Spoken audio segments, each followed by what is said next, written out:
Jonathan Harker's journal continued. I awoke in my bed. If it be that I had not dreamt, the Count must have carried me here. I tried to satisfy myself on the subject, but could not arrive at any unquestionable result. To be sure, there were certain small evidences, such as that my clothes were folded and laid by in a manner which was not my habit. My watch was still unwound, and I am rigorously accustomed to wind it the last thing before going to bed, and many such details. But these things are no proof, for they may have been evidences that my mind was not as usual, and for some cause or another I had certainly been much upset. I must watch for proof. Of one thing I am glad. If it was that the Count carried me here and undressed me, he must have been hurried in his task, for my pockets are intact. I am sure this diary would have been a mystery to him which he would not have brooked. He would have taken or destroyed it. As I look round this room, although it has been to me so full of fear, it is now a sort of sanctuary, for nothing can be more dreadful than those awful women who are waiting to suck my blood. 18th of May. I have been down to look at that room again in daylight, for I must know the truth. When I got to the doorway at the top of the stairs, I found it closed. It had been so forcibly driven against the jamb that part of the woodwork was splintered. I could see that the bolt of the lock had not been shot, but the door is fastened from the inside. I fear it was no dream, and must act on this surmise. 19th of May. I am surely in the toils. Last night the Count asked me in the suavest tones to write 3 letters, one saying that my work here was nearly done, and that I should start for home within a few days.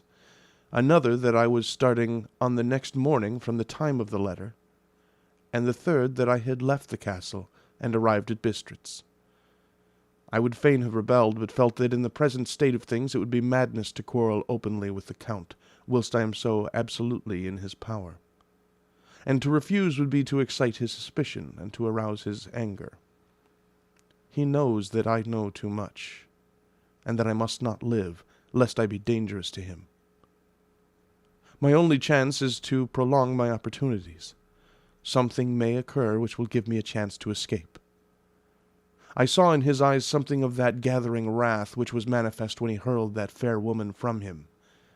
He explained to me that posts were few and uncertain, and that my writing now would ensure ease of mind to my friends. And he assured me with so much impressiveness that he would countermand the later orders, which would be held over at Bistritz until due time in case chance would admit of my prolonging my stay, that to oppose him would have been to create new suspicion. I therefore pretended to fall in with his views, and asked him what dates I should put down on the letters. He calculated a minute, and then said, "The first should be June 12th, the second June 19th, and the third June 29th. I know now the span of my life. God help me." 28th of May. There is a chance of escape, or at any rate of being able to send word home. A band of Sagani have come to the castle, and are encamped in the courtyard. These are gypsies. I have notes of them in my book. They are peculiar to this part of the world, though allied to the ordinary gypsies all the world over. There are thousands of them in Hungary and Transylvania, who are almost outside all law. They attach themselves as a rule to some great noble or boyar, and call themselves by his name. They are fearless and without religion, save superstition, and they talk only their own varieties of the Romany tongue. I shall write some letters home, and shall try to get them to have them posted. I have already spoken to them through my window to begin acquaintanceship. They took their hats off and made obeisance and many signs, which, however, I could not understand any more than I could their spoken language. I have written the letters. Mina's is in shorthand, and I simply ask Mr. Hawkins to communicate with her. To her I have explained my situation, but without the horrors which I may only surmise. It would shock and frighten her to death were I to expose my heart to her. Should the letters not carry, then the Count shall not yet know my secret or the extent of my knowledge. I have given the letters. I threw them through the bars of my window with a gold piece, and made what signs I could to have them posted. The man who took them pressed them to his heart, and bowed, and then put them in his cap. I could do no more. I stole back to the study and began to read. As the Count did not come in, I have written here, "The Count has come." He sat down beside me and said in his smoothest voice, as he opened 2 letters, "The Szgany has given me these, of which, though I know not whence they come, I shall, of course, take care. See," he must have looked at it, "one is from you, and to my friend Peter Hawkins. The other," here he caught sight of the strange symbols as he opened the envelope, and the dark look came into his face, and his eyes blazed wickedly. "The other is a vile thing, an outrage upon friendship and hospitality. It is not signed. Well, so it cannot matter to us." And he calmly held letter and envelope in the flame of the lamp, till they were consumed. Then he went on, "The letter to Hawkins that I shall, of course, send on, since it is yours. Your letters are sacred to me. Your pardon, my friend, that unknowingly I did break the seal. Will you not cover it again?" He held out the letter to me, and with a courteous bow, handed me a clean envelope. I could only redirect it and hand it to him in silence. When he went out of the room, I could hear the key turn softly. A minute later, I went over and tried it, and the door was locked. When, an hour or 2 after, the Count came quietly into the room, his coming awakened me, for I had gone to sleep on the sofa. He was very courteous and very cheery in his manner, and seeing that I had been sleeping, he said, "So, my friend, you are tired. Get to bed. There is the surest rest. I may not have the pleasure of talk tonight, since there are many labours to me. But you will sleep, I pray." I passed to my room and went to bed, and, strange to say, slept without dreaming. Despair has its own calms. 31st of May. This morning when I woke, I thought I would provide myself with some papers and envelopes from my bag and keep them in my pocket, so that I might write in case I should get an opportunity. But again, a surprise. Again, a shock. Every scrap of paper was gone, and with it all my notes, my memoranda, relating to railways and travel, my letter of credit, in fact, all that might be useful to me were I once outside the castle. I sat and pondered a while, and then some thought occurred to me, and I made search of my portmanteau and in the wardrobe where I had placed my clothes. The suit in which I had travelled was gone, and also my overcoat and rug. I could find no trace of them anywhere. This looked like some new scheme of villainy. 17th of June. This morning, as I was sitting on the edge of my bed, cudgelling my brains, I heard without a crackling of whips and pounding and scraping of horses' feet up the rocky path beyond the courtyard. With joy I hurried to the window, and saw drive into the yard 2 great lighter wagons, each drawn by 8 sturdy horses, and at the head of each pair a Slovak, with his wide hat, great nail-studded belt, dirty sheepskin, and high boots. They had also their long staves in hand. I ran to the door, intending to descend and try to join them through the main hall, as I thought that way might be opened for them. Again a shock. My door was fastened on the outside. Then I ran to the window and cried to them. They looked up at me stupidly and pointed, but just then the hetman of the Szgany came out, and seeing them pointing to my window, said something, at which they laughed. Henceforth no effort of mine, No piteous cry or agonized entreaty would make them even look at me. They resolutely turned away. The lighter wagons contained great square boxes with handles of thick rope. These were evidently empty by the ease with which the Slovaks handled them, and by their resonance when they were roughly moved. When they were all unloaded and packed in a great heap in one corner of the yard, the Slovaks were given some money by the Sagani, and, spitting on it for luck, lazily went each to his horse's head. Shortly afterwards, I heard the crackling of their whips die away in the distance. 24th of June. Last night the Count left me early, and locked himself into his own room. As soon as I dared, I ran up the winding stair, and looked out of the window, which opened south. I thought I would watch for the Count, for there is something going on. The Sagani are quartered somewhere in the castle, and are doing work of some kind. I know it, for now and then I hear a far-away muffled sound, as of mattock and spade, and whatever it is, it must be the end of some ruthless villainy. I had been at the window somewhat less than half an hour, when I saw something coming out of the Count's window. I drew back and watched carefully, and saw the whole man emerge. It was a new shock to me to find that he had on the suit of clothes which I had worn whilst travelling here, and slung over his shoulder the terrible bag which I had seen the women take away. There could be no doubt as to his quest, and in my garb too. This, then, is his new scheme of evil, that he will allow others to see me, as they think, so that he may both leave evidence that I have been seen in the towns or villages, posting my own letters, and that any wickedness which he may do shall by the local people be attributed to me. It makes me rage to think that this can go on, and whilst I am shut up here, a veritable prisoner, but without that protection of the law which is even a criminal's right and consolation. I thought I would watch for the Count's return, and for a long time sat doggedly at the window.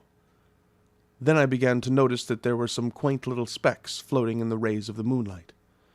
They were like the tiniest grains of dust, and they whirled round and gathered in clusters in a nebulous sort of way.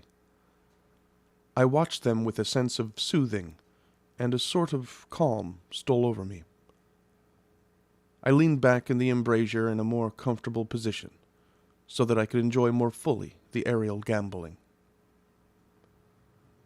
Something made me start up, a low, piteous howling of dogs somewhere far below in the valley, which was hidden from my sight. Louder it seemed to ring in my ears, and the floating motes of dust take new shapes to the sound as they danced in the moonlight. I felt myself struggling to awake to some call of my instincts. Nay, my very soul was struggling, and my half-remembered sensibilities were striving to answer the call. I was becoming hypnotized. Quicker and quicker danced the dust. The moonbeams seemed to quiver as they went by me into the mass of gloom beyond. More and more they gathered till they seemed to take dim phantom shapes. And then I started, broad awake, in full possession of my senses, and ran screaming from the place. The phantom shapes, which were becoming gradually materialized from the moonbeams, were those 3 ghostly women to whom I was doomed. I fled and felt somewhat safer in my own room, where there was no moonlight, and where the lamp was burning brightly. When a couple of hours had passed, I heard something stirring in the Count's room, something like a sharp wail quickly suppressed. And then there was silence, deep, awful silence, which chilled me. With a beating heart, I tried the door, but I was locked in my prison and could do nothing. I sat down and simply cried.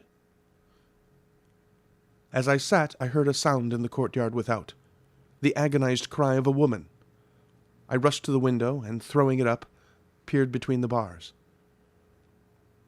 There, indeed, was a woman with dishevelled hair, holding her hands over her heart, as one distressed with running. She was leaning against the corner of the gateway. When she saw my face at the window, she threw herself forward, and shouted in a voice laden with menace, "Monster, give me my child!" She threw herself on her knees, and raising up her hands, cried the same words in tones which wrung my heart. Then she tore her hair and beat her breast, and abandoned herself to all the violences of extravagant emotion. Finally she threw herself forward, and though I could not see her, I could hear the beating of her naked hands against the door.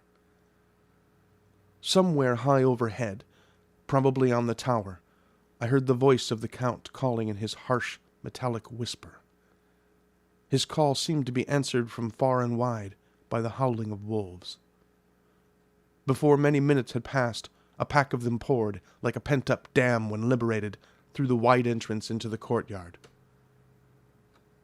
There was no cry from the woman, and the howling of the wolves was but short. Before long they streamed away singly, licking their lips.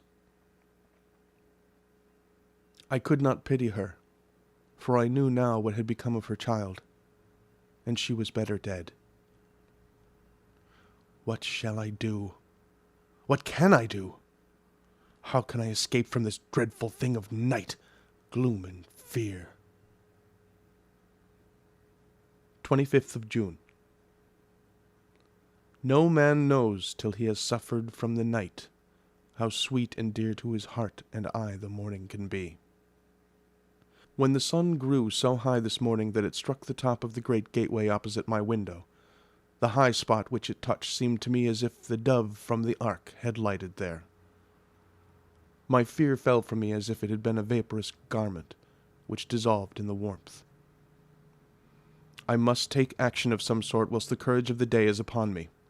Last night one of my post-dated letters went to post, the first of that fatal series which is to blot out the very traces of my existence from the earth. Let me not think of it. Action.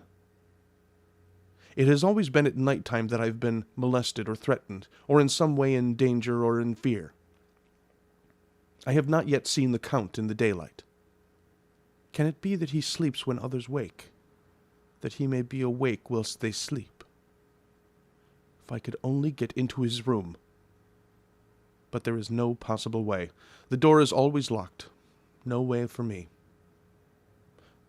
Yes, there is a way, if one dares to take it. Where his body has gone, why may not another body go? I have seen him myself crawl from his window. Why should not I imitate him, and go in by his window? The chances are desperate, but my need is more desperate still. I shall risk it. At the worst, it can only be death, and a man's death is not a calf's, and the dreaded hereafter may still be open to me. God help me in my task. Goodbye, Mina, if I fail. Goodbye, my faithful friend and second father. Goodbye, all, and last of all, Mina. Same day, later. I have made the effort, and God helping me, have come safely back to this room. I must put down every detail in order. I went whilst my courage was fresh, straight to the window on the south side, and at once got outside on this side. The stones are big and roughly cut, and the mortar has by process of time been washed away between them. I took off my boots and ventured out on the desperate way. I looked down once, so as to make sure that a sudden glimpse of the awful depth would not overcome me, but after that kept my eyes away from it. I know pretty well the direction and distance of the Count's window, and made for it as well as I could, having regard to the opportunities available. I did not feel dizzy. I suppose I was too excited, and the time seemed ridiculously short, till I found myself standing on the window-sill and trying to raise up the sash. I was filled with agitation, however, when I bent down and slid feet foremost in through the window. Then I looked around for the Count, but with surprise and gladness made a discovery. The room was empty. It was barely furnished with odd things which seemed to have never been used. The furniture was something the same style as that in the south rooms, and was covered with dust. I looked for the key, but it was not in the lock, and I could not find it anywhere. The only thing I found was a great heap of gold in one corner, gold of all kinds, Roman and British and Austrian and Hungarian and Greek and Turkish money, covered with a film of dust as though it had lain long on the ground. None of it that I noticed was less than 300 years old. There were also chains and ornaments, some jeweled, but all of them old and stained. At one corner of the room was a heavy door. I tried it, for since I could not find the key of the room or the key of the outer door, which was the main object of my search, I must make further examination, or all my efforts would be in vain. It was open, and led through a stone passage to a circular stairway, which went steeply down. I descended, minding carefully where I went, for the stairs were dark, being only lit by loopholes in the heavy masonry. At the bottom there was a dark, tunnel-like passage, through which came a deathly, sickly odor, the odor of old earth newly turned. As I went through the passage, the smell grew closer and heavier. At last I pulled open a heavy door which stood ajar, and found myself in an old ruined chapel, which had evidently been used as a graveyard. The roof was broken, and in two places were steps leading to vaults, but the ground had recently been dug over, and the earth placed in great wooden boxes, manifestly those which had been brought by the Slovaks. There was nobody about, and I made a search over every inch of the ground so as not to lose a chance. I went down even into the vaults, where the dim light struggled, although to do so was a dread to my very soul. Into two of these I went, but saw nothing except fragments of old coffins and piles of dust. In the third, however, I made a discovery. There, in one of the great boxes, of which there were 50 in all, on a pile of newly dug earth, lay the Count. He was either dead or asleep. I could not say which, for eyes were open and stony, but without the glassiness of death, and the cheeks had the warmth of life through all their pallor. The lips were as red as ever, but there was no sign of movement, no pulse, no breath, no beating of the heart. I bent over him and tried to find any sign of life, but in vain. He could not have lain there long, for the earthy smell would have passed away in a few hours. By the side of the box was its cover, pierced with holes here and there. I thought he might have the keys on him, but when I went to search I saw the dead eyes, and in them, dead though they were, such a look of hate, though unconscious of me or my presence, that I fled from the place, and leaving the Count's room by the window, crawled again up the castle wall. Regaining my room, I threw myself panting upon the bed and tried to think. 29th of June. Today is the date of my last letter, and the Count has taken steps to prove that it was genuine, for again I saw him leave the castle by the same window, and in my clothes. As he went down the wall, lizard fashion, I wished I had a gun or some lethal weapon, that I might destroy him. But I fear that no weapon, wrought along by man's hand, would have any effect upon him. I dared not wait to see him return, for I feared to see those weird sisters. I came back to the library, and read there, till I fell asleep. I was awakened by the Count, who looked at me as grimly as a man could look, as he said, "Tomorrow, my friend, we must part. You return to your beautiful England, I to some work which may have such an end that we may never meet. Your letter home has been dispatched. Tomorrow I shall not be here, but all shall be ready for your journey. In the morning come the Cigani, who have some labors of their own here, and also come some Slovaks. When they have gone, my carriage shall come for you, and shall bear you to the Borgo Pass, to meet the diligence from Bukovina to Bistritz. But I am in hopes that I shall see more of you at Castle Dracula." I suspected him, and determined to test his sincerity. Sincerity! It seems like a profanation of the word to write it in connection with such a monster, so I asked him point blank, "Why may I not go tonight?" "Because, dear sir, my coachman and horses are away on a mission." "But I would walk with pleasure. I want to get away at once." He smiled, such a soft, smooth, diabolical smile, that I knew there was some trick behind his smoothness. He said, "And your baggage?" I do not care about it. I can send for it some other time." The Count stood up, and said, with a sweet courtesy which made me rub my eyes, it seemed so real, "You English have a saying, which is close to my heart, for its spirit is that which rules our boyars. Welcome the coming, speed the parting guest. Come with me, my dear young friend. Not an hour shall you wait in my house against your will, though sad am I at your going, and that you so suddenly desire it. Come." With a stately gravity, he, with the lamp, preceded me down the stairs and along the hall. Suddenly he stopped. "Hark!" Close at hand came the howling of many wolves. It was almost as if the sound sprang up at the rising of his hand, just as the music of a great orchestra seems to leap under the baton of the conductor. After a pause of a moment, he proceeded in his stately way to the door, drew back the ponderous bolts, unhooked the heavy chains, and began to draw it open. To my intense astonishment, I saw that it was unlocked. Suspiciously I looked all around, but could see no key of any kind. As the door began to open, the howling of the wolves without grew louder and angrier. Their red jaws, with champing teeth, and their blunt-clawed feet as they leaped, came in through the opening door. I knew then that to struggle at the moment against the Count was useless. With such allies as these at his command, I could do nothing.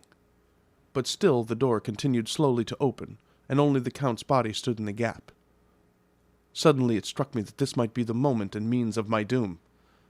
I was to be given to the wolves, and at my own instigation. There was a diabolical wickedness in the idea great enough for the Count, and as the last chance I cried out, "Shut the door! I shall wait till morning!" And I covered my face with my hands to hide my tears of bitter disappointment. With one sweep of his powerful arm, the Count threw the door shut, and the great bolts clanged and echoed through the hall as they shot back into their places.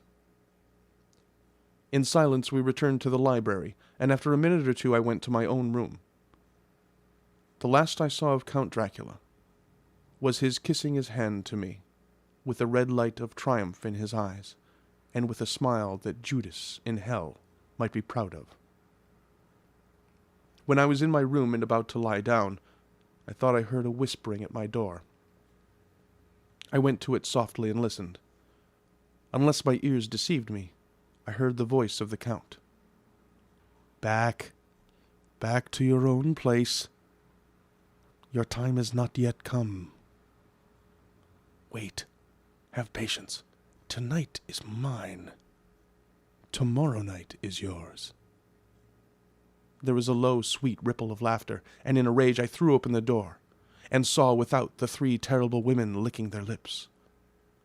As I appeared, they all joined in a horrible laugh and ran away. I came back to my room and threw myself on my knees. It is then so near the end? Tomorrow! Lord, help me and those to whom I am dear. 30th of June. These may be the last words I ever write in this diary. I slept till just before the dawn, and when I woke threw myself on my knees, for I determined that if death came, he should find me ready. At last I felt that subtle change in the air, and knew that the morning had come. Then came the welcome cockcrow, and I felt that I was safe. With a glad heart, I opened the door and ran down the hall. I had seen that the door was unlocked, and now escape was before me. With hands that trembled with eagerness, I unhooked the chains and threw back the massive bolts. But the door would not move. Despair seized me. I pulled and pulled at the door, and shook it till, massive as it was, it rattled in its casement. I could see the bolt shot. It had been locked after I left the Count. Then a wild desire took me to obtain the key at any risk, and I determined then and there to scale the wall again and gain the Count's room. He might kill me, but death now seemed the happier choice of evils. Without a pause I rushed up to the east window and scrambled down the wall as before, into the Count's room. It was empty, but that was as I expected. I could not see a key anywhere, but the heap of gold remained. I went through the door in the corner, and down the winding stair, and along the dark passage to the old chapel. I knew now well enough where to find the monster I sought. The great box was in the same place, close against the wall, but the lid was laid on it, not fastened down, but with the nails ready in their places to be hammered home. I knew I must reach the body for the key, so I raised the lid and laid it back against the wall. And then I saw something which filled my very soul with horror. There lay the Count, but looking as if his youth had been half restored. For the white hair and mustache were changed to dark iron gray. The cheeks were fuller, and the white skin seemed ruby red underneath. The mouth was redder than ever, for on the lips were gouts of fresh blood, which trickled from the corners of the mouth and ran down over the chin and neck. Even the deep, burning eyes seemed set amongst swollen flesh, for the lids and pouches underneath were bloated. It seemed as if the whole awful creature was simply gorged with blood. He lay like a filthy leech, exhausted with his repletion. I shuddered as I bent over to touch him, and every sense in me revolted at the contact, but I had to search, or I was lost. The coming night might see my own body a banquet in a similar war to those horrid three. I felt all over the body, but no sign could I find of the key. Then I stopped and looked at the Count. There was a mocking smile on the bloated face which seemed to drive me mad. This was the being I was helping to transfer to London, where, perhaps, for centuries to come, he might, amongst his teeming millions, satiate his lust for blood, and create a new and ever-widening circle of semi-demons to batten on the helpless. The very thought drove me mad. A terrible desire came upon me to rid the world of such a monster. There was no lethal weapon at hand, but I seized a shovel, which the workmen had been using to fill the cases, and lifting it high, struck with the edge downward at the hateful face. But as I did so, the head turned, and the eyes fell upon me with all their blaze of basilisk horror. The sight seemed to paralyze me, and the shovel turned in my hand and glanced from my face, merely making a deep gash above the forehead. The shovel fell from my hand across the box, and as I pulled it away, the flange of the blade caught the edge of the lid, which fell over again, and hid the horrid thing from my sight. The last glimpse I had was of the bloated face, blood-stained, and fixed with a grin of malice, which would have held its own in the nethermost hell. I thought and thought what should be my next move, but my brain seemed on fire, and I waited with a despairing feeling growing over me. As I waited, I heard in the distance a gypsy song sung by merry voices coming closer, and through their song the rolling of heavy wheels and the cracking of whips. The Cigani and the Slovaks of whom the Count had spoken were coming. With a last look around and at the box which contained the vile body, I ran from the place and gained the Count's room, determined to rush out at the moment the door should be opened. With strained ears, I listened, and heard downstairs the grinding of the key in the great lock, and the falling back of the heavy door. There must have been some other means of entry, or someone had a key for one of the locked doors. Then there came the sound of many feet tramping and dying away in some passage which sent up a clanging echo. I turned to run down again towards the vault, where I might find the new entrance, but at the moment there seemed to come a violent puff of wind, and the door to the winding stair blew to with a shock that set the dust from the lintels flying. When I ran to push it open, I found that it was hopelessly fast. I was again a prisoner, and the net of doom was closing round me more closely. As I write, there is in the passage below a sound of many tramping feet, and the crash of weights being set down heavily, doubtless the boxes with their freight of earth. There is a sound of hammering. It is the box being nailed down. Now I can hear the heavy feet tramping again along the hall, with many other idle feet coming behind them. The door is shut. The chains rattle. There is a grinding of the key in the lock. I can hear the key withdrawn, then another door opens and shuts. I hear the creaking of lock and bolt. Hark! In the courtyard and down the rocky way the roll of heavy wheels, the crack of whips, and the chorus of the Zingani as they pass into the distance. I am alone in the castle, with those horrible women. Faugh! Mina is a woman, and there is naught in common.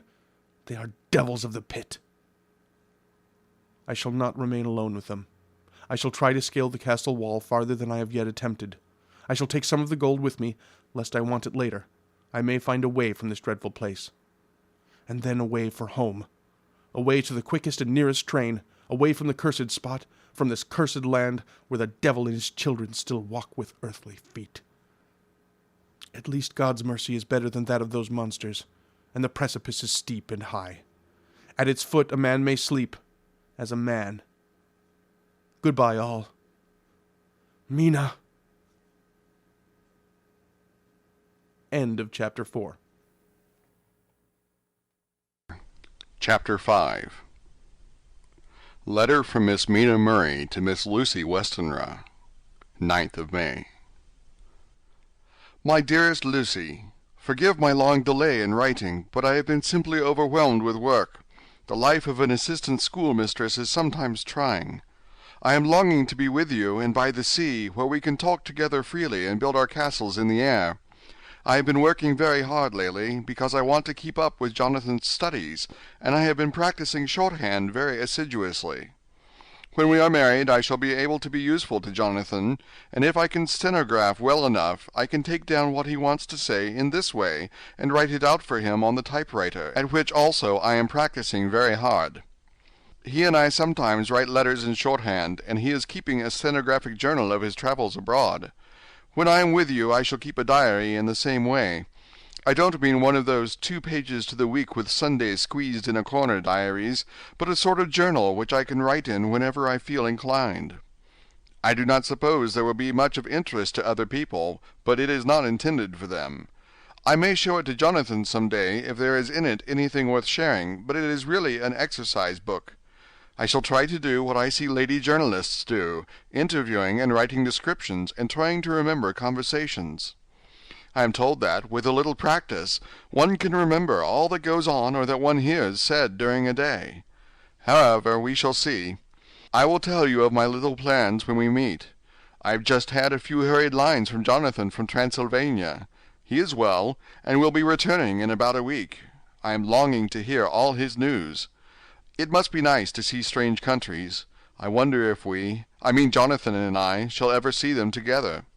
There is the 10 o'clock bell ringing. Goodbye. Your loving Mina. Tell me all the news when you write. You have not told me anything for a long time. I hear rumors, and especially of a tall, handsome, curly-haired man. Letter, Lucy Westenra to Mina Murray.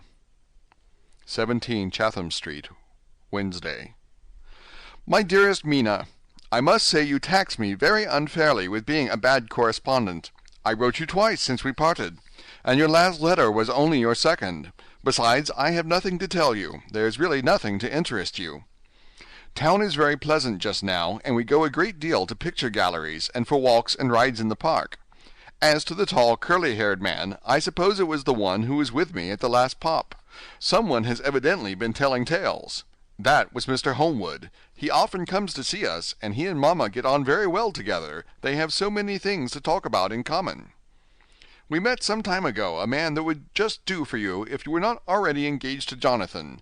He is an excellent party, being handsome, well off, and of good birth. He is a doctor, and really clever. Just fancy! He is only 29, and he has an immense lunatic asylum all under his own care. Mr. Homewood introduced him to me, and he called here to see us, and often comes now. I think he is one of the most resolute men I ever saw, and yet the most calm.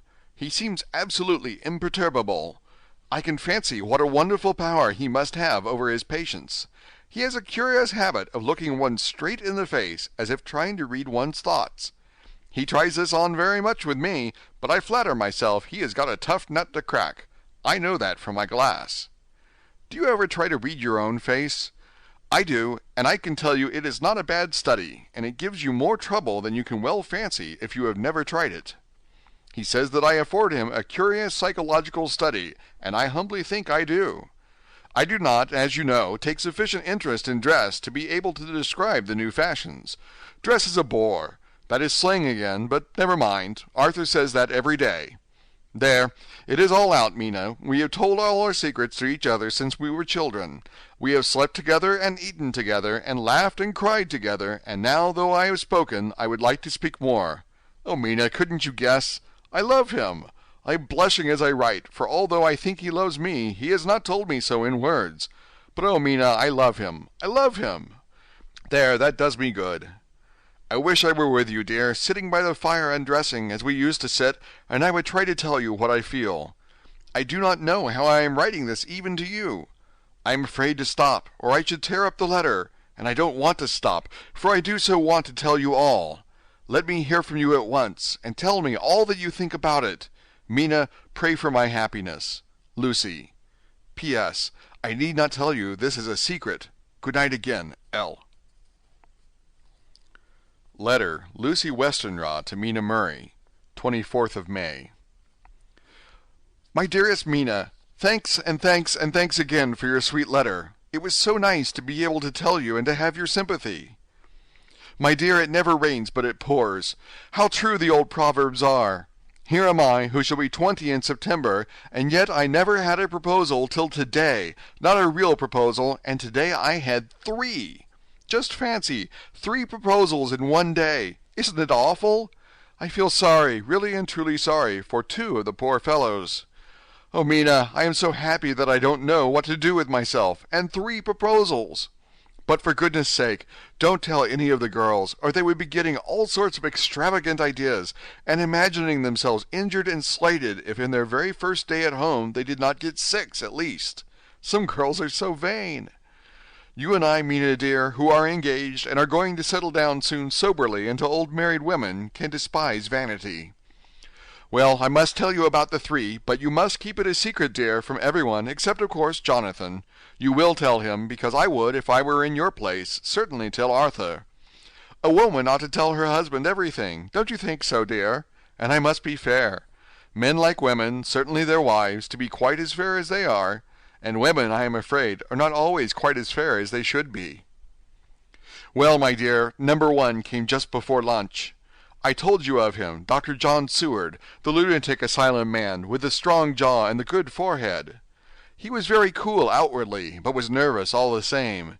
He had evidently been schooling himself as to all sorts of little things, and remembered them, but he almost managed to sit down on his silk hat, which men don't generally do when they are cool.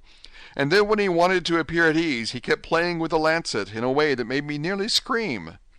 He spoke to me, Mina, very straightforwardly. He told me how dear I was to him, though he had known me so little, and what his life would be with me to help and cheer him. He was going to tell me how unhappy he would be if I did not care for him, but when he saw me cry, he said he was a brute, and would not add to my present trouble. Then he broke off, and asked if I could love him in time, and when I shook my head his hands trembled, and then with some hesitation he asked me if I cared already for anyone else. He put it very nicely, saying that he did not want to wring my confidence from me, but only to know, because if a woman's heart was free a man might have hope. And then, Mina, I felt a sort of duty to tell him that there was someone. I only told him that much, and then he stood up, and he looked very strong and very grave as he took both my hands in his, and said he hoped I would be happy, and that if I ever wanted a friend I must count him one of my best. Oh, Mina dear, I can't help crying, and you must excuse this letter being all blotted. Being proposed to is all very nice and all that sort of thing, but it isn't at all a happy thing when you have to see a poor fellow, whom you know loves you honestly, going away and looking all broken-hearted, and to know that, no matter what he may say at the moment, you are passing out of his life. My dear, I must stop here at present. I feel so miserable, though I am so happy. Evening. Arthur has just gone, and I feel in better spirits than when I left off, so I can go on telling you about the day. Well, my dear, number 2 came after lunch. He is such a nice fellow, an American from Texas, and he looks so young and so fresh that it seems almost impossible that he has been to so many places and had such adventures. I sympathize with poor Desdemona when she had such a stream poured in her ear, even by a black man. I suppose that we women are such cowards that we think a man will save us from fears, and we marry him. I know now what I would do if I were a man and wanted to make a girl love me. No, I don't, for there was Mr. Morris telling us his stories, and Arthur never told any, and yet... My dear, I am somewhat previous. Mr. Quincy P. Morris found me alone. It seems that a man always does find a girl alone. No, he doesn't, for Arthur tried twice to make a chance, and I helping him all I could, I'm not ashamed to say it now. I must tell you beforehand that Mr. Morris doesn't always speak slang, that is to say, he never does so to strangers or before them, for he is really well educated and has exquisite manners, but he found out that it amused me to hear him talk American slang, and whenever I was present and there was no one to be shocked, he said such funny things. I am afraid, my dear, he has to invent it all, for it fits exactly into whatever else he has to say. But this is a way slang has. I do not know myself if I shall ever speak slang. I do not know if Arthur likes it, as I have never heard him use any as yet. Well, Mr. Morris sat down beside me and looked as happy and jolly as he could, but I could see all the same that he was very nervous. He took my hand in his and said ever so sweetly, "Miss Lucy, I know I ain't good enough to regulate the fixin's of your little shoes. But I guess if you wait till you find a man that is, you will go join them 7 young women with the lamps when you quit. Won't you just hitch up alongside of me and let us go down the long road together, driving in double harness?" Well, he did look so good-humored and so jolly that it didn't seem half so hard to refuse him as it did poor Dr. Seward. So I said, as lightly as I could, that I did not know anything of hitching, and that I wasn't broke into harness at all yet. Then he said that he had spoken in a light manner, and he hoped that if he had made a mistake in doing so on so grave, so momentous an occasion for him, I would forgive him. He really did look serious when he was saying it, and I couldn't help feeling a sort of exultation that he was number 2 in one day. And then, my dear, before I could say a word, he began pouring out a perfect torrent of love-making, laying his very heart and soul at my feet. He looked so earnest over it that I shall never again think that a man must be playful always, and never earnest, because he is merry at times. I suppose he saw something in my face which checked him, for he suddenly stopped, and said with a sort of manly fervor that I could have loved him, for if I had been free. Lucy, you are an honest-hearted girl, I know. I should not be here speaking to you as I am now, if I did not believe you clean grit, right through to the very depths of your soul. Tell me, like one good fellow to another, is there anyone else that you care for? And if there is, I'll never trouble you a hair's breadth again, but will be, if you will let me, a very faithful friend. My dear Mina, why are men so noble when we women are so little worthy of them? Here was I almost making fun of this great-hearted, true gentleman. I burst into tears. I am afraid, my dear, you will think this a very sloppy letter in more ways than one, and I really felt very badly. Why can't they let a girl marry 3 men, or as many as want her, and save all this trouble? But this is heresy, and I must not say it. I am glad to say that, though I was crying, I was able to look into Mr. Morris's brave eyes, and I told him out straight. Yes, there is someone I love, though he has not told me yet that he even loves me. I was right to speak to him so frankly, for quite a light came into his face, and he put out both his hands and took mine, I think I put them into his, and said in a hearty way, "That's my brave girl. It's better worth being late for a chance of winning you than being in time for any other girl in the world.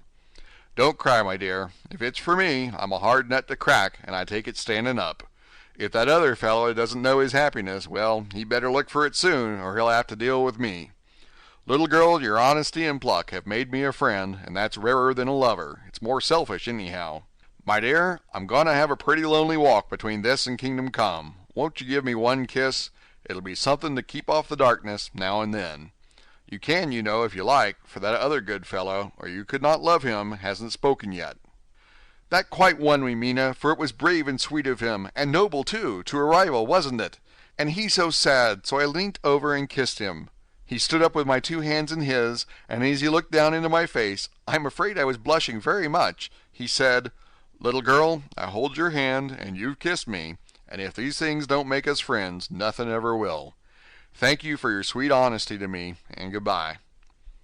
He wrung my hand, and taking up his hat, went straight out of the room without looking back, without a tear or a quiver or a pause, and I am crying like a baby. Why must a man like that be made unhappy when there are lots of girls about who would worship the very ground he trod on? I know I would if I were free, only I don't want to be free. My dear, this quite upset me, and I feel I cannot write of happiness just at once after telling you of it, and I don't wish to tell of the number 3 until it can be all happy. Ever your loving, Lucy. P.S. Oh, about number 3, I needn't tell you of number 3, need I? Besides, it was all so confused. It seemed only a moment from his coming into the room till both his arms were round me and he was kissing me. I am very, very happy, and I don't know what I have done to deserve it. I must only try in the future to show that I am not ungrateful to God for all his goodness to me in sending to me such a lover, such a husband, and such a friend. Goodbye. Dr. Seward's Diary, kept in phonograph. May 25th. Ebb tide and appetite today. Cannot eat, cannot rest, so diary instead. Since my rebuff of yesterday, I have a sort of empty feeling. Nothing in the world seems of sufficient importance to be worth the doing. As I knew that the only cure for this sort of thing was work, I went amongst the patients. I picked out one who has afforded me a study of much interest. He is so quaint that I am determined to understand him as well as I can. Today I seem to get nearer than ever before to the heart of his mystery. I questioned him more fully than I had ever done, with a view to making myself master of the facts of his hallucination. In my manner of doing it there was, I now see, something of cruelty. I seemed to wish to keep him to the point of his madness, a thing which I avoid with the patients as I would the mouth of hell. Memorandum. Under what circumstances would I not avoid the pit of hell? Omnia Romae venalia sunt. Hell has its price. If there be anything behind this instinct, it will be valuable to trace it afterwards accurately, so I had better commence to do so, therefore. R.M. Renfield, age 59. Sanguine temperament, great physical strength, morbidly excitable, periods of gloom, ending in some fixed idea which I cannot make out. I presume that the sanguine temperament itself and the disturbing influence end in a mentally accomplished finish, a possibly dangerous man, probably dangerous if unselfish. In selfish men, caution is as secure an armor for their foes as for themselves. What I think of on this point is, when self is the fixed point, the centripetal force is balanced with the centrifugal. When duty, a cause, etc., is the fixed point, the latter force is paramount, and only accident or a series of accidents can balance it. Letter, Quincy P. Morris to Honorable Arthur Holmwood, 25th of May. My dear Art, we've told yarns by the campfire in the prairies, and dressed one another's wounds after trying a landing at the Marquesas, and drunk healths on the shore of Titicaca. There are more yarns to be told, and other wounds to be healed, and another health to be drunk. Won't you let this be at my campfire tomorrow night? I have no hesitation in asking you, as I know a certain lady is engaged to a certain dinner party, and that you are free. There will only be one other, our old pal at the Korea, Jack Seward. He's coming too, and we both want to mingle our weeps over the wine cup, and to drink a health with all our hearts to the happiest man in all the wide world, who has won the noblest heart that God has made, and best worth winning. We promise you a hearty welcome, and a loving greeting, and a health as true as your own right hand. We shall both swear to leave you at home if you drink too deep to a certain pair of eyes. Come. Yours as ever and always, Quincy P. Morris. Telegram from Arthur Holmwood to Quincy P. Morris, 26th of May. Count me in every time. I bear messages which will make both your ears tingle. Art. Mina Murray's Journal. 24th July, Whitby. Lucy met me at the station, looking sweeter and lovelier than ever, and we drove up to the house at the Crescent in which they have rooms. This is a lovely place. The little river, the Esk, runs through a deep valley, which broadens out as it comes near the harbor. A great viaduct runs across, with high piers, through which the view seems somehow further away than it really is. The valley is beautifully green, and it is so steep that when you are on the high land on either side you look right across it, unless you are near enough to see down. The houses of the old town, the side away from us, are all red-roofed, and seem piled up one over the other anyhow, like the pictures we see of Nuremberg. Right over the town is the ruin of Whitby Abbey, which was sacked by the Danes, and which is the scene of part of Marmion, where the girl was built up in the wall. It is a most noble ruin, of immense size, and full of beautiful and romantic bits. There is a legend that a white lady is seen in one of the windows. Between it and the town there is another church, the parish one, round which is a big graveyard all full of tombstones. This is to my mind the nicest spot in Whitby, for it lies right over the town, and has a full view of the harbour and all up the bay to where the headland called Kettleness stretches out into the sea. It descends so steeply over the harbour that part of the bank has fallen away, and some of the graves have been destroyed. In one place part of the stonework of the graves stretches out over the sandy pathway far below. There are walks, with seats beside them, through the churchyard, and people go and sit there all day long, looking at the beautiful view and enjoying the breeze. I shall come and sit here often myself and work. Indeed, I am writing now, with my book on my knee, and listening to the talk of 3 old men who are sitting beside me. They seem to do nothing all day but sit here and talk. The harbour lies below me, with, on the far side, one long granite wall stretching out into the sea, with a curve outwards at the end of it, in the middle of which is a lighthouse. A heavy sea-wall runs along outside of it. On the near side, the sea-wall makes an elbow crooked inversely, and its end too has a lighthouse. Between the 2 piers there is a narrow opening into the harbour, which then suddenly widens. It is nice at high water, but when the tide is out it shoals away to nothing, and there is merely the stream of the Esk, running between banks of sand with rocks here and there. Outside the harbour, on this side, there rises for about half a mile a great reef, the shop of which runs straight out from behind the south lighthouse. At the end of it is a buoy with a bell, which swings in bad weather, and sends in a mournful sound on the wind. They have a legend here that when a ship is lost, bells are heard out at sea. I must ask the old man about this. He's coming this way. He is a funny old man. He must be awfully old, for his face is gnarled and twisted like the bark of a tree. He tells me that he is nearly 100, and that he was a sailor in the Greenland fishing fleet when Waterloo was fought.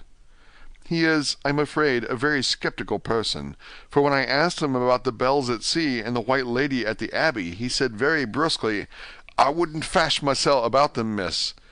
Them things be all wore out. Mind, I don't say that they never was, but I do say that they wasn't in my time. They be all very well for comers and trippers and the like, but not for a nice young lady like you. Them feet folks from York and Leeds that be always eatin' curd herrings and drinkin' tea and lookin' out to buy cheap jet would creed out. I wonder mysel' who'd be bothered tellin' lies to them, even the newspapers, which is full of fool talk." I thought he would be a good person to learn interesting things from, so I asked him if he would mind telling me something about the whale fishing in the old days. He was just settling himself to begin when the clock struck 6, whereupon he laboured to get up and said, "I must be gang agin Lloyd's home now, miss. My granddaughter doesn't like to be kept waiting when the tea is ready, for it takes me time to crammel aboon the grease, for there be a many of them, and miss, I lack belly timber sairly by the clock." He hobbled away, and I could see him hurrying as well as he could down the steps. The steps are a great feature on the place. They lead from the town to the church. There are hundreds of them. I do not know how many, and they wind up in a delicate curve. The slope is so gentle that a horse could easily walk up and down them. I think they must originally have had something to do with the Abbey. I shall go home too. Lucy went out visiting with her mother, and as they were only duty calls, I did not go. 1st of August. I came up here an hour ago with Lucy, and we had a most interesting talk with my old friend and the 2 others who always come and join him. He is evidently the Sir Oracle of them, and I should think must have been in his time a most dictatorial person. He will not admit anything, and down-faces everybody. If he can't out-argue them, he bullies them, and then takes their silence for agreement with his views. Lucy was looking sweetly pretty in her white lawn frock. She has got a beautiful color since she has been here. I noticed that the old men did not lose any time in coming and sitting near her when we sat down. She is so sweet with old people. I think they all fell in love with her on the spot. Even my old man succumbed and did not contradict her, but gave me double share instead. I got him on the subject of the legends, and he went off at once into a sort of sermon. I must try to remember it and put it down. It be all fool talk, lock, stock, and barrel, that's what it be, and naught else. These bands and wafts and bogosts and barguests and a belderin, they be naught but airblibs. They and all grams and signs and warnings be all invented by parsons and ilsome bark bodies and railway tartars to scare and scunner halflings, and to get folks to do something that they don't other incline to. It makes me ireful to think of them. Why, it's them that, not content with printing lies on paper and preaching them out of pulpits, that's want to be cutting them on the tombstones. Look here, all around you in that earthly well. All them stains holding up their heads as well as they can out of their pride is a cant simply tumbling down with the weight of the lies wrote on them. Here lies the body, or sacred to the memory, wrote on all of them, and yet in that half of them there bean't no bodies at all, and the memories of them bean't cared a pinch of snuff about, much less sacred. Lies, all of them, nothing but lies of one kind or another. My God, but it'll be a clear scarlement at the day of judgment when they come tumbling up in their death socks, all drooped together, and trying to drag their tombstains with them to prove how good they was, some of them trembling and dithering, with their hands dozened and slippery from lying in the sea that they can't even keep their grip on them. I could see from the old fellow's self-satisfied air, and the way in which he looked round for the approval of his cronies, that he was showing off, so I put in a word to keep him going. "Oh, Mr. Swales, you can't be serious. Surely these tombstones are not all wrong." "Yablins! There may be a poorish few not wrong, saving where they make out the people too good, for there be folk that do think a bombo be like the sea, if only it be their own. The whole thing be only lies. Now look you here, you come here a stranger, and you see this kirkgarth." I nodded, for I thought it better to assent, though I did not quite understand his dialect. I knew it had something to do with the church. He went on, "And you consent that all these stains be aboond folk that be helped here, snod and snog?" I assented again. "Then that be just where the lie comes in. Why, there be scores of these laybeds that be toom as old Dunn's bacca-box on Friday night." He nudged one of his companions, and they all laughed.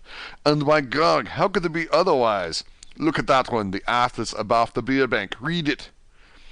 I went over and read, "Edward Spencelagh, Master Mariner, murdered by pirates off the coast of Andres, April 1854, age 30. When I came back, Mr. Swales went on, "Who brought him home, I wonder, to hap him here? Murdered off the coast of Andres, and you consented his body lay under. Why, I could name ye a dozen whose bones lie in the Greenland seas above," he pointed northwards, "or where the currents may have drifted them. There be the stains around ye. Ye can with your young eyes read the small print of the lies from here. This Braithwaite Lowry, I knew his father, lost in the Lively off Greenland in '20.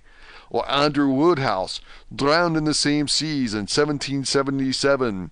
Or John Paxton, drowned off Cape Farewell a year later. Or old John Rowlings, whose grandfather sailed with me, drowned in the Gulf of Finland in '50. Do you think that all these men will have to make a rush to Whitby when the trumpet sounds? I have me anthrems about it. I tell you that when they got here they be jumbling and jostling one another, the way that it'll be like a fight up on the ice in the old days, when we be at one another from daylight to dark, and trying to tie up our cuts by the Aurora Borealis."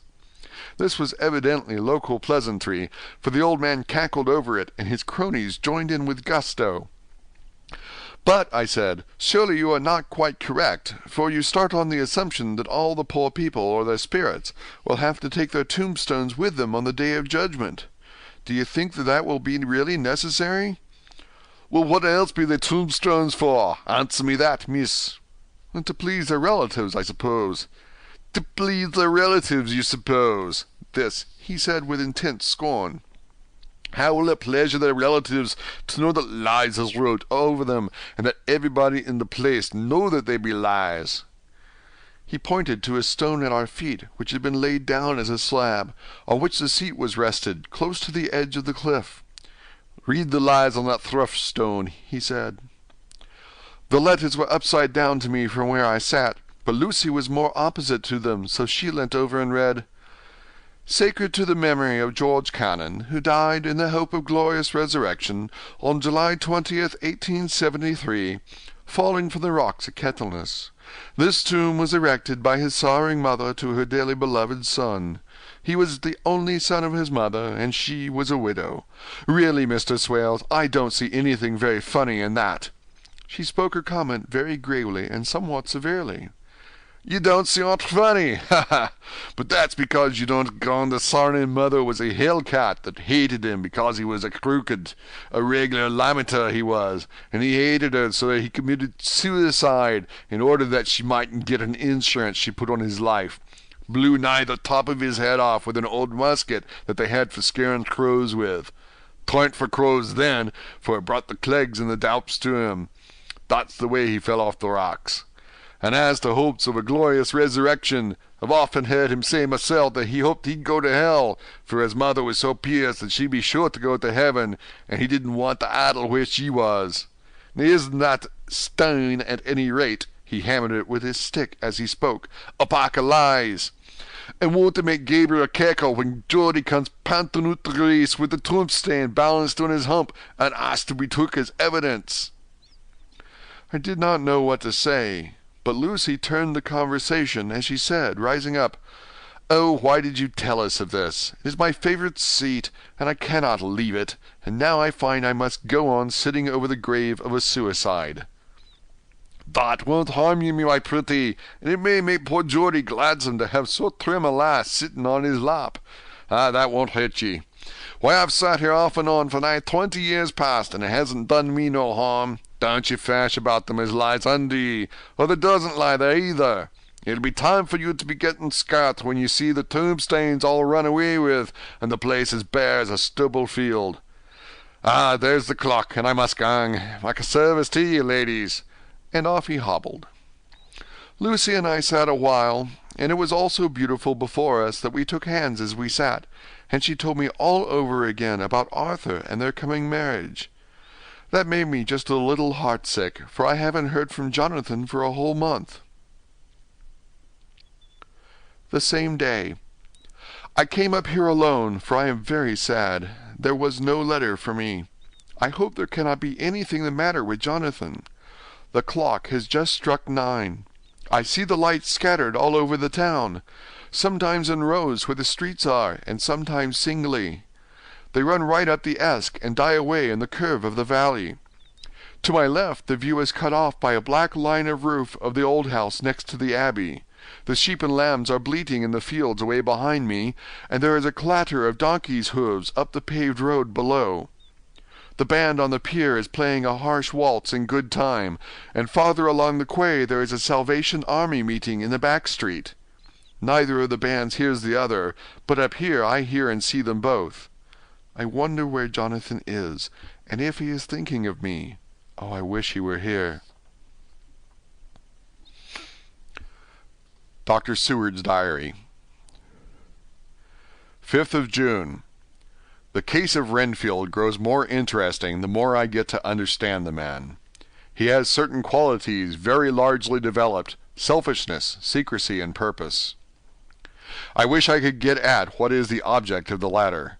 He seems to have some settled scheme of his own, but what it is I do not know. His redeeming quality is a love of animals, though, indeed, he has such curious turns in it that I sometimes imagine he is only abnormally cruel. His pets are of odd sorts. Just now his hobby is catching flies. He has at present such a quantity that I have had myself to expostulate. To my astonishment, he did not break out into a fury, as I expected, but took the matter in simple seriousness.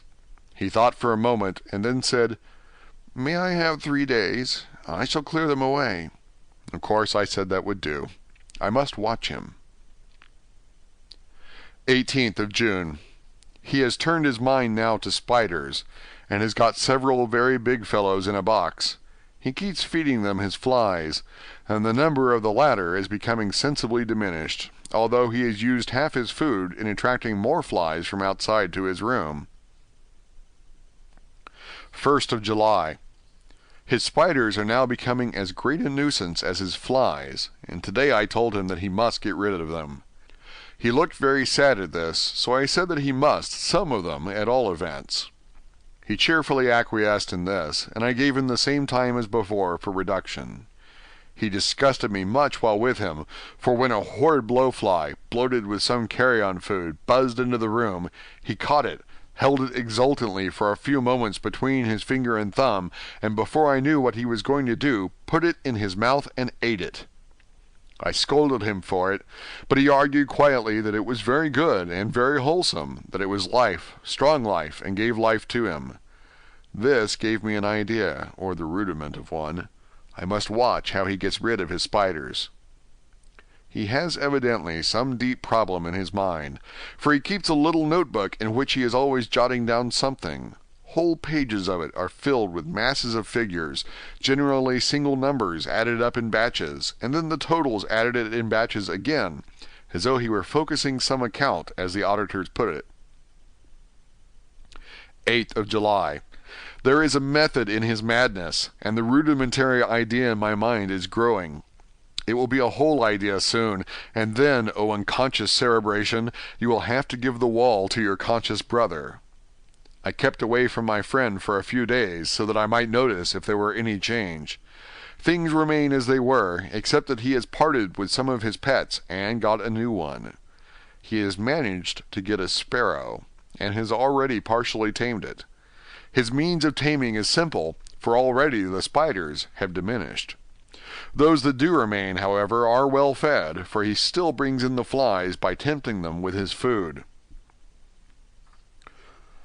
19th of July. We are progressing. My friend has now a whole colony of sparrows, and his flies and spiders are almost obliterated. When I came in, he ran to me and said he wanted to ask me a great favor, a very, very great favor, and as he spoke, he fawned on me like a dog. I asked him what it was, and he said, with a sort of rapture in his voice and bearing, "A kitten, a nice little sleek playful kitten, that I can play with, and teach, and feed, and feed, and feed." I was not unprepared for this request, for I had noticed how his pets went on increasing in size and vivacity, but I did not care that his pretty family of tame sparrows should be wiped out in the same manner as the flies and spiders. So I said I would see about it, and asked him if he would not rather have a cat than a kitten. His eagerness betrayed him as he answered, "Oh, yes, I would like a cat. I only asked for a kitten lest you should refuse me a cat. No one would refuse me a kitten, would they?" I shook my head, and said that at present I feared it would not be possible, but that I would see about it. His face fell, and I could see a warning of danger in it, for there was a sudden fierce, sidelong look which meant killing. The man is an undeveloped homicidal maniac. I shall test him with his present craving, and see how it will work out, and then I shall know more. 10 p.m. I have visited him again, and found him sitting in a corner brooding. When I came in, he threw himself on his knees before me, and implored me to let him have a cat, that his salvation depended upon it. I was firm, however, and told him that he could not have it, whereupon he went, without a word, and sat down, gnawing his fingers, in the corner where I had found him. I shall see him in the morning early. 20th of July. Visited Renfield very early, before attendant went his rounds. Found him up and humming a tune. He was spreading out his sugar, which he had saved, in the window, and was manifestly beginning his fly-catching again, and beginning it cheerfully and with a good grace. I looked around for his birds, and not seeing them, asked him where they were. He replied without turning round that they had all flown away. There were a few feathers about the room, and on his pillow a drop of blood. I said nothing, but went and told the keeper to report to me if there were anything odd about him during the day. 11 a.m. The attendant has just been to see me to say that Renfield has been very sick and has disgorged a whole lot of feathers. "My belief is, doctor," he said, "that he has eaten his birds, and that he just took and ate them raw." 11 p.m. I gave Renfield a strong opiate tonight, enough to make even him sleep, and took away his pocketbook to look at it. The thought that has been buzzing about my brain lately is complete, and the theory proved. My homicidal maniac is of a peculiar kind. I shall have to invent a new classification for him, and call him a zoophagous, life-eating maniac.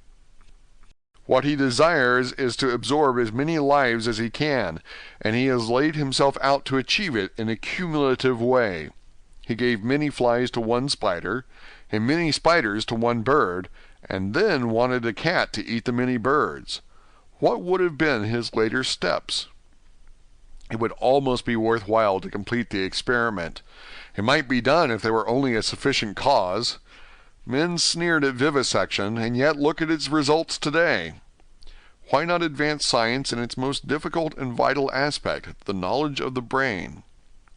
Had I even the secret of one such mind, did I hold the key to the fancy of even one lunatic, I might advance my own branch of science to a pitch compared with which Burton Sanderson's physiology or Faraday's brain knowledge would be as nothing.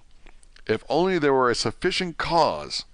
I must not think too much of this, or I may be tempted.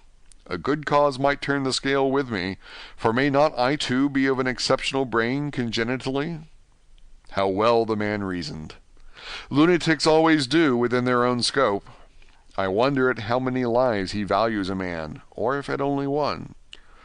He has closed the account most accurately, and today begun a new record. How many of us begin a new record with each day of our lives? To me it seems only yesterday that my whole life ended with my new hope, and that truly I began a new record. So it shall be until the great recorder sums me up and closes my ledger account with a balance to profit or loss. Ah, Lucy, Lucy, I cannot be angry with you, nor can I be angry with my friend whose happiness is yours, but I must only wait on hopeless and work. If I could have as strong a cause as my poor mad friend there, a good unselfish cause to make me work, that would be indeed happiness. Mina Murray's Journal. 26th of July. I am anxious, and it soothes me to express myself here. It is like whispering to oneself and listening at the same time. And there is also something about the shorthand symbols that makes it different from writing. I am unhappy about Lucy and about Jonathan. I had not heard from Jonathan for some time and was very concerned, but yesterday dear Mr. Hawkins, who is always so kind, sent me a letter from him.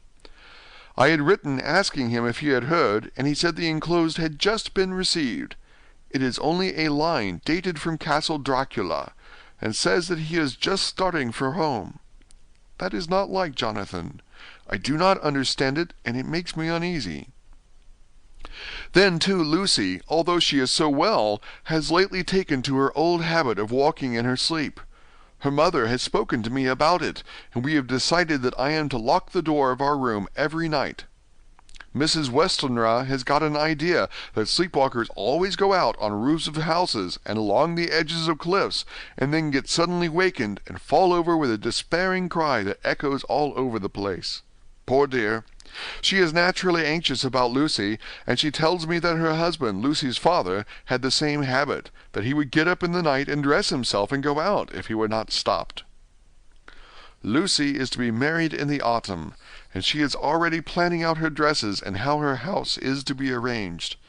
I sympathize with her, for I do the same, only Jonathan and I will start in life in a very simple way, and shall have to try to make both ends meet.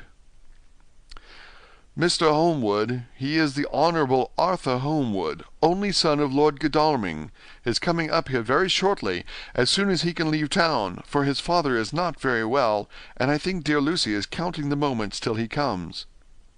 She wants to take him up in the seat of the churchyard cliff, and show him the beauty of Whitby. I dare say it is the waiting which disturbs her. She will be all right when he arrives.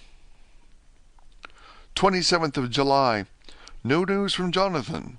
I am getting quite uneasy about him, though why I should, I do not know, but I do wish that he would write, if it were only a single line.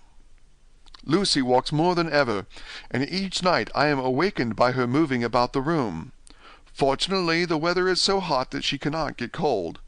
But still, the anxiety and the perpetually being awakened is beginning to tell on me, and I am getting nervous and wakeful myself. Thank God, Lucy's health keeps up. Mr. Holmwood has been suddenly called to Ring to see his father, who has been taken seriously ill. Lucy frets at the postponement of seeing him, but it does not touch her looks. She is a trifle stouter, and her cheeks are a lovely rose pink. She has lost the anemic look which she had. I pray it will all last. 3rd of August. Another week gone by, and no news from Jonathan, not even to Mr. Hawkins, from whom I have heard. Oh, I do hope he is not ill. He surely would have written. I look at that last letter of his, but somehow it does not satisfy me. It does not read like him, and yet it is his writing. There is no mistake of that. Lucy has not walked much in her sleep the last week, but there is an odd concentration about her which I do not understand. Even in her sleep she seems to be watching me. She tries the door, and finding it locked, goes about the room, searching for the key. 6th of August. Another 3 days, and no news. The suspense is getting dreadful. If I only knew where to write to or where to go to, I should feel easier. But no one has heard a word of Jonathan since that last letter. I must only pray to God for patience. Lucy is more excitable than ever, but is otherwise well. Last night was very threatening, and the fishermen say that we are in for a storm. I must try to watch it and learn the weather signs. Today is a grey day, and the sun as I write is hidden in thick clouds high over Kettleness. Everything is grey, except the green grass, which seems like emerald amongst it. Grey earthy rock, grey clouds, tinged with the sunburst at the far edge, hang over the grey sea, in which the sandpoints stretch like grey figures. The sea is tumbling in over the shallows and the sandy flats with a roar, muffled in sea mists drifting inland. The horizon is lost in a grey mist. All vastness, the clouds are piled up like giant rocks, and there is a brool over the sea that sounds like some passage of doom. Dark figures are on the beach here and there, sometimes half shrouded in the mist, and seem men like trees walking. The fishing boats are racing for home, and rise and dip in the ground swell as they sweep into the harbor, bending to the scuppers. Here comes old Mr. Swales. He is making straight for me, and I can see by the way he lifts his hat that he wants to talk. I have been quite touched by the change in the poor old man. When he sat down beside me, he said in a very gentle way, "I want to say something to you, miss." I could see that he was not at ease, so I took his poor old wrinkled hand in mine and asked him to speak fully. So he said, leaving his hand in mine, "I am afraid, my dearie, that I must have shocked you by all the wicked things I've been saying about the dead and such like for weeks past, but I didn't mean them, and I want you to remember that when I'm gone. We old folks that be daffled, with one foot abaft the crock hole, don't altogether like to think of it, and we don't want to feel scared of it, and that's why I've took to making light of it, so that I'd cheer up my own heart a bit. But Lord love you, miss, I ain't afraid of dying, not a bit, only I don't want to die if I can help it. My time must be nigh at hand now, for I be old, and 100 years is too much for any man to expect. And I'm so nigh it that the old man is already whitting his scythe. You see, I can't get out of the habit of coughing about it all at once. The chaps will wag as they be used to. Some day soon the angel of death will sound his trumpet for me. But don't you dull and great, my dearie," for he saw that I was crying. "If he should come this very night, I'd not refuse to answer his call. For life be after all only a waiting for something else than what we're doing, and death be all that we can rightly depend on. But I'm content, for it's coming to me, my dearie, and coming quick. It may be coming while we be looking and wondering. Maybe it's in that wind out over the sea that's bringing with it loss and wreck and sore distress and sad hearts. Look, look!" he cried suddenly. "There's something in that wind and in the host beyond that sounds, and looks and tastes and smells like death. It's in the air. I feel it coming. Lord, make me answer cheerful when my call comes." He held up his arms devoutly and raised his hat. His mouth moved as though he were praying. After a few minutes' silence, he got up, shook hands with me, and blessed me, and said good-bye, and hobbled off. It all touched me and upset me very much. I was glad when the Coast Guard came along with his spyglass under his arm. He stopped to talk with me as he always does, but all the time kept looking at a strange ship.